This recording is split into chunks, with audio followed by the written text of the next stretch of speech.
이란 테헤란의 혁명수비대 법원에서 20년간 성실하게 일해온 이만에게 꿈에 그리던 승진 소식이 찾아옵니다. 수사판사하는 새로운 지위에 가족 모두가 기뻐하지만 때마침 터진 대규모 히잡 반대 시위가 이 평범한 중산층 가정의 일상을 뒤흔들기 시작하죠. 이만의 주요 업무는 시위 참가자들에게 사형을 포함한 중형을 선고하는 것인데요. 법률적 판단이 아닌 정권의 명령에 따른 도장 찍기에 불과한 일이었죠. 한편 이만의 두 딸 레즈반과 사라는 SNS를 통해 정부가 은폐하려는 시위의 진실을 목격합니다. 친구가 시위 중 산탄총에 맞아 피투성이가 되어 집으로 피해오면서 갈등은 표면화되죠. 아내 나즈메는 남편의 출세를 지키기 위해 딸들을 통제하려 하지만 가족 식사에서 결국 폭발이 일어납니다. 딸들이 아버지의 업무를 정면으로 문제 삼자 이만은 자신이 국가와 가족을 위해 희생하고 있다며 분노하죠. 그날 밤 이만은 법원에서 지급받은 호신용 총이 사라진 것을 발견하고 이 순간부터 영화는 완전히 다른 얼굴을 드러냅니다.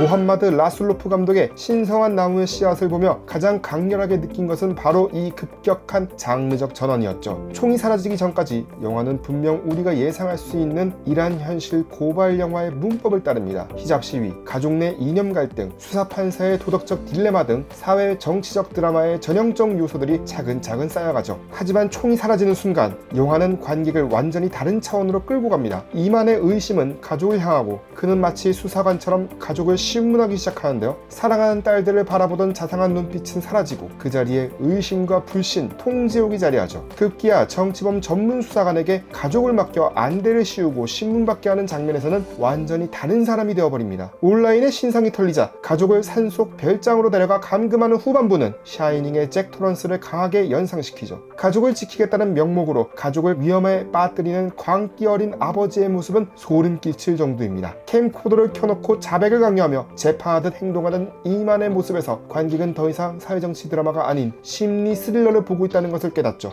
이 급격한 변화가 주는 충격은 단편적인 연출 기교가 아닙니다. 권력이 개인을 어떻게 괴물로 만드는지를 보여주는 효과적인 방법론이죠. 감독은 영화의 출발점이 2022년 감옥에서 들은 한 고위 간부의 고백이었다고 전했는데요. 체제에 협력한 것 때문에 가족들과의 관계가 악화해 자살 충동까지 겪고 있다는 그의 말에서 감독은 가족에 대한 이야기를 써야겠다고 결심했죠. 영화에서 총은 소품이라기보다는 권력 자체의 은유인데요. 감독은 영화 속에 등장하는 총은 더 넓은 의미에서 권력에 대한 은유이며 동시에 이야기 속 인물들의 숨겨진 비밀을 드러나게 하는 계기라고 설명했습니다. 총을 잃어버린 이만의 광기 어린 변화는 권력을 잃을 것인가에 대한 두려움이 개인을 어떻게 파괴하는지를 극명하게 보여주죠. 이 변화가 점진적이지 않고 급작스럽다는 점이 더욱 무섭습니다. 권력의 폭력성이 얼마나 일상을 순식간에 파괴할 수 있는지를 체감하게 만들죠. 사랑하는 가족을 지키겠다는 명목으로 가족을 가장 위험에 빠뜨리는 모순적 상황은 국민을 보호한다며 국민을 탄압하는 권력의 논리와 정확히 일치합니다. 영화 제목 신성한 나무의 씨앗은 감독이 이란 남부섬에서 본 인도 보리수에서 따온 것인데요. 이 나무의 씨앗은 다른 나무 가지 위에 떨어져 발아한 후 뿌리가 땅에 닿으면 숙주나무를 서서히 감아 올라가며 결국 질식시키죠. 감독은 이를 통해 젊은 세대가 기존 체제를 대체해가는 과정을 은유했는데요.